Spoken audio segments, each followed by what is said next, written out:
Nadia Almira balik viral dosa tabrak lari, korban masih teriak cari keadilan. Kan kata mama ikhlas, ridho, Allah lagi ngasih hadiah sama abang. Lama tak tampil di layar kaca setelah hijrah, kabar terbaru Nadia Almira mengejutkan publik.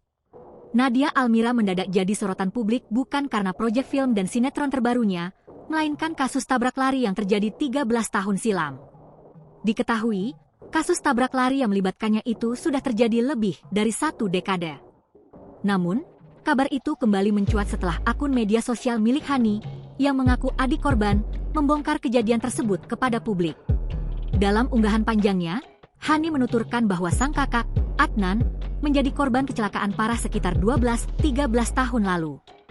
Ia menuduh bahwa pelaku adalah artis Nadia Almira yang saat itu mengendarai mobil dalam kecepatan tinggi dan menabrak Adnan hingga terseret ke kolong mobil. Hani mengungkap kondisi tragis yang dialami Adnan setelah kecelakaan. Dari patah tulang kaki, trauma wajah, hingga pembuluh darah di kepala yang pecah, Adnan disebut harus menjalani perawatan intensif. Hani juga menyebut bahwa Nadia sempat memberikan uang senilai 185 juta rupiah sebagai bentuk ganti rugi. Namun, menurutnya, jumlah tersebut masih jauh dari total biaya pengobatan yang diklaim mencapai lebih dari 385 juta rupiah. Kini, keluarga korban kembali muncul ke publik karena merasa belum mendapatkan keadilan yang sepadan. Download Tribun X sekarang, menghadirkan lokal menjadi Indonesia.